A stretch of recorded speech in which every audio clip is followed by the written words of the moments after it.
हिरण्यकश्यपु हरि स्मरण में चारों तरफ प्रतिबंध लगा रहा है, देवताओं पर, संतों पर, साधुओं पर, गौ ब्राह्मण पर अत्याचार कर रहा है। इसने एक बहुत बड़ा विद्यालय बनवाया है, विश्वविद्यालय, असुर विद्या प्रचार प्रसार विश्वविद्यालय। यहां असुरों की विद्या पढ़ाई जाती है, सारा विपरीत ज्ञान। क्या बोले तुम सूर्य की पूजा करोगे, असुर लोग कहते हैं, बोले भैया मनुष्य लोग सूर्य की पूजा करते हैं, हम चांद की पूजा करेंगे। देवता लोग, मनुष्य लोग दिन भर उपवास रह के खाते हैं, हम सुबह सुबह मुर्ग मसाला खा लेंगे और दिन भर उपवास रहेंगे। रहते हैं असुर लोग, सुबह पेट भर खा लेंगे और फिर कहते हैं दिन भर उपवास है। तो ऐसा उपवास तो सब रह जाएंगे, दिन भर बिना खाए रहो, शाम को खाओ। असुरों ने सारा विपरीत, बोले ये लोग हाथ को उंगली से धोते हैं, हम लोग यहां से धोना शुरू करेंगे, उल्टा धोना शुरू। सारा का सारा विपरीत ज्ञान इनका। नारद जी, प्रहलाद जी को भी उसी विद्यालय में भर्ती कराया गया। अब प्रहलाद जी के दिमाग में समझ ही ना आवा ये बात, क्योंकि वो पढ़े थे देवताओं की यूनिवर्सिटी से, भेज दिया गया दैत्यों की यूनिवर्सिटी में, राक्षसों की विद्यालय में। अब राक्षसों की विद्या इनको कहां समझ में आवे भाई। तो ये तो अपना जो ज्ञान पढ़े थे वही पढ़ते रहे, बैठ करके नवधा भक्ति का ज्ञान पढ़े। बहुत दिनों बाद हिरण्यकश्यपु को विचार आया कि प्रहलाद को पढ़ने भेजे हैं, जरा क्या पढ़ाई लिखाई हो रही है, पढ़ एक बार सुन तो लें। बुलाया है प्रहलाद को, बोले बेटा कुछ पढ़े। बोले इन लोगों को तो कुछ पढ़ाने नहीं आता पिताजी, और पहले से हमको जो पता है वही हम आपको सुनाएंगे। बोले सुनाओ, तुमको जो पहले से हो सुनाओ। ये संडा मर्द ठीक ठाक नहीं पढ़ाते? बोले नहीं पढ़ाते। तो क्या है पहले से याद? तो सुनाने लग गए। श्रवणम कीर्तनम विष्णु स्मरणम पाद सेवनम अर्चनम वंदनम दास्यम सख्यम आत्मनिवेदनम। नवधा भक्ति सुनाने लगे।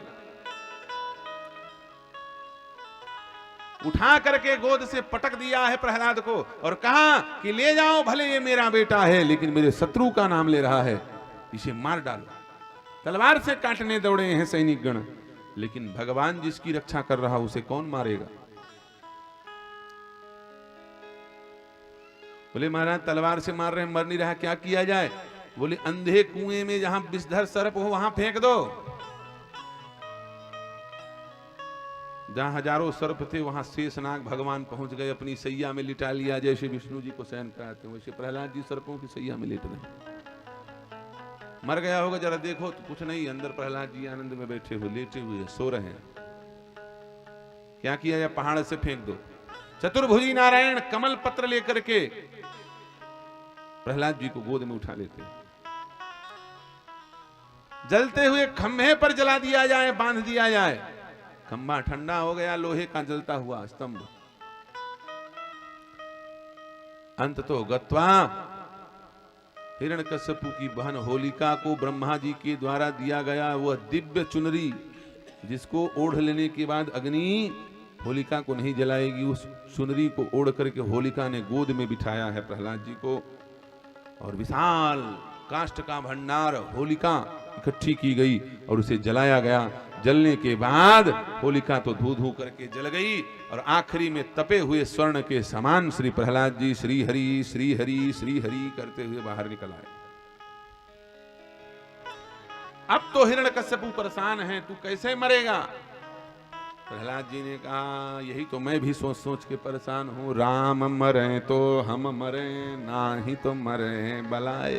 पिताजी मैं मर नहीं सकता, यही तो मैं जानता हूं, आप मारने के चक्कर में पड़े हो। क्यों? क्योंकि भैया मेरे पिता आप नहीं हो, आप तो इस जन्म के पिता हो, मेरे पिता तो भगवान हैं और वो कभी मरते नहीं हैं। अविनाशी का बालका मरो न मारा जाए। मैं अविनाशी का बालक हूं, मैं कैसे नष्ट होऊंगा? आप मुझे मारने चले हो। कौन तेरी रक्षा करता है? बोले नारायण। कहां है? बोले सब जगह है। ईश्वर सर्वभूतानां। बोले यदि सब जगह है तो कस्मात स्तंभे न दिक्षति, ये खंभे पर क्यों नहीं दिखाई देता? बोले मुझे तो दिखाई दे रहा है, आपको नहीं दिखाई दे रहा है, आप देखो। बोले अभी है कि नहीं? बोले हाँ हाँ अभी नहीं, शुरू से रह रहा है प्रभु, कहीं गए थोड़ी, यहीं रह रहे हैं, वो परमानेंट है, सब जगह है।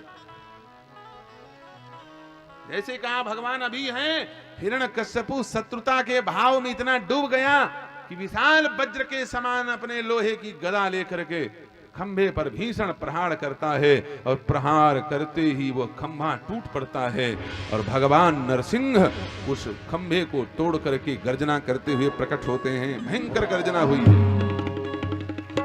भगवान नरसिंह की वो भयंकर हुंकार त्रैलोक को आकंपित कर रही है। देवतागण हाथ जोड़ रहे हैं। उग्रम वीरम महाविष्णु ज्वलंतं स्वरतो मुखम नरसिंहम भीषणम भद्रम मृत्यु मृत्यु नमाम्यहम्। जो मृत्यु का भी मृत्यु है, काल का भी काल है, महाकाल स्वरूप भगवान नरसिंह। मस्तक सिंह के समान, चरण इत्यादि धड़ मनुष्य के समान, हाथ मनुष्य के समान, लेकिन नखें सिंह के समान। पूरा सिंह और नर को दोनों को मिला करके नरसिंह का रूप धारण किया है। हिरण्यकश्यपु मारने दौड़ा है भगवान नरसिंह को, और नरसिंह भगवान और हिरण्यकश्यपु में विशाल भयंकर युद्ध प्रारंभ हुआ। सुबह से लड़ाई चल रही थी और चलते चलते सूर्यास्त हो गया। सूर्यास्त का समय हो गया। देवताओं ने सोचा भगवान इसको मार क्यों नहीं रहे हैं, मरेगा नहीं लगता है। भगवान बोले भाई तुम टेंशन मत लो, तुम लोग जब देखो तब परेशान होते, हमको अपना काम करने नहीं देते। हिरण्याक्ष को हम मार रहे थे तो चिल्ला रहे थे जल्दी करो जल्दी करो, रावण को मारे तो चिल्ला रहे थे जल्दी करो जल्दी करो, अब हिरण्यकश्यपु को मार रहा हूं तो जल्दी करो जल्दी। तुमको जब देखो तब हड़बड़ी पड़ी रहती है, अपने ही काम में दिमाग लगता है। हमारा पसीना बह रहा है, तुम्हें थोड़ा भी हमारे ऊपर दया धर्म नहीं? हम मार रहे हैं, कितना मेहनत पड़ रहा है हमको। बोले मरहु आपको क्या मेहनत, आप तो जल्दी मार सकते हो, क्षण भर में आप खत्म कर सकते। अरे बोले क्षण भर में नहीं कर सकते, वरदान मिला है कि न दिन में न रात में, मैं शाम का घड़ी देख रहा हूं 6 बजे मारूंगा, चिंता मत करो, शांति से बैठो। जैसे सूर्यास्त का समय हुआ, एक मुक्का धोबी पछाड़ लगा करके मारा है हिरण्यकश्यपु की छाती पर। हिरण्यकश्यपु अचेत हो गया और घसीटते हुए जैसे किसी पशु को खींच करके ले जा रहे हो नरसिंह भगवान, सिंह किसी हिरण को जैसे घसीट के ले जाता है, दरवाजे पर ले गए हैं और ले जा करके हिरण्यकश्यपु को गोद पर रखे हैं और रख करके कहा बोले देखो रे, तुमने हमारे चेले पर प्रहार किया, ऐ दुष्ट हिरण्यकश्यपु तू देख ले, मैंने ब्रह्मा के वचन को सत्य किया है, कोई भी वचन भंग नहीं कर रहा हूं। तू बता तू कहां है इस समय, धरती में कि आकाश में? बोले महाराज ना धरती में ना आकाश में, आपकी गोद में हूं। दिन है कि रात? बोले महाराज ना दिन है ना रात, सूर्यास्त का समय है, संध्या का समय है। घर में है कि बाहर में? बोले दरवाजे में, ना घर के अंदर ना बाहर, आधा अंदर आधा बाहर। मैं तुझे मार रहा हूं कोई अस्त्र शस्त्र से? बोले नहीं, अंग से मार रहे हो। ये अस्त्र शस्त्र नहीं, नख जो है ये अंग है।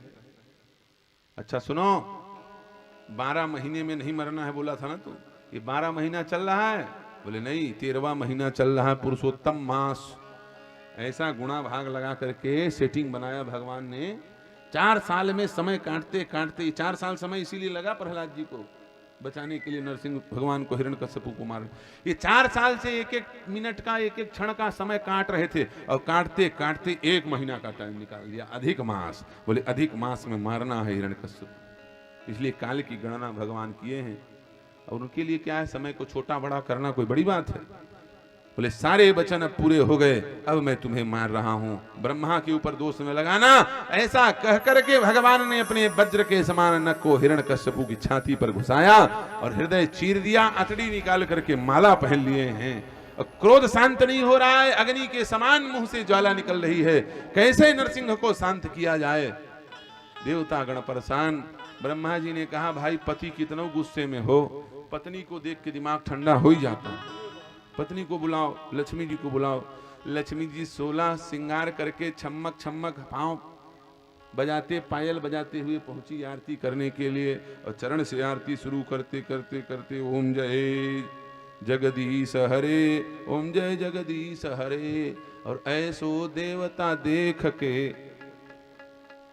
ऐसो को है जो न मरे, ओम जय जगदीश हरे।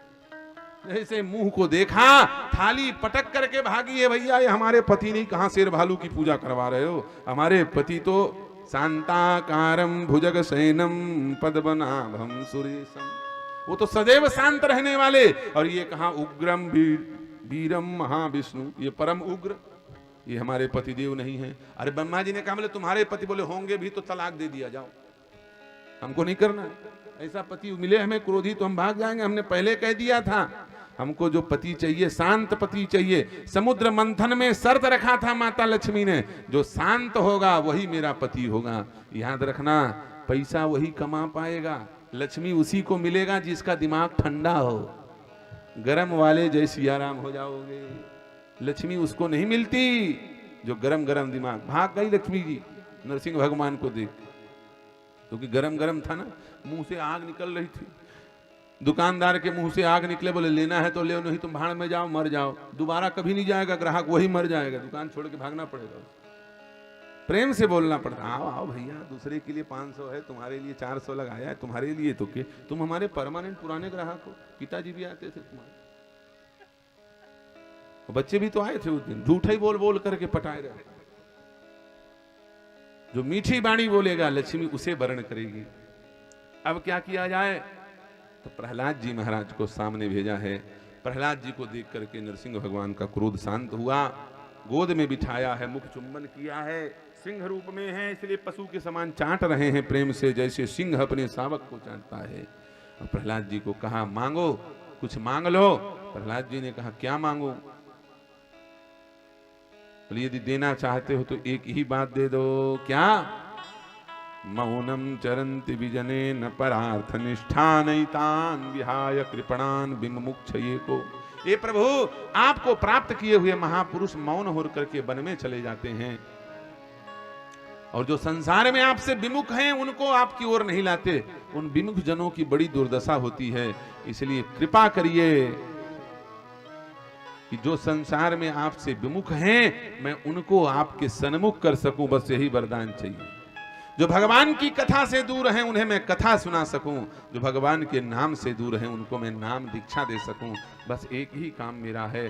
भगवान नरसिंह ने आशीर्वाद दिया प्रहलाद को, और हिरण्यकश्यपु के स्थान पर सिंहासन पर सिंहासनासीन किया है। बोलिए श्री प्रहलाद जी महाराज की। केवल हरि हरि हरि हरि भगवान के मंगलमय नाम के स्मरण से प्रहलाद को आज यह सिंहासन मिला है, और काल से प्रहलाद बचे हैं। भैया हमारी सबकी बिगड़ी बनाने वाले भगवान हैं, उनका नाम जो भूल जाए तो फिर कोई संसार में बनाने वाला नहीं है। यदि अपनी बिगड़ी बनाना चाहते हो तो भगवान के नाम का स्मरण करो। कैसे करो? बोले जैसे प्रहलाद जी ने किया।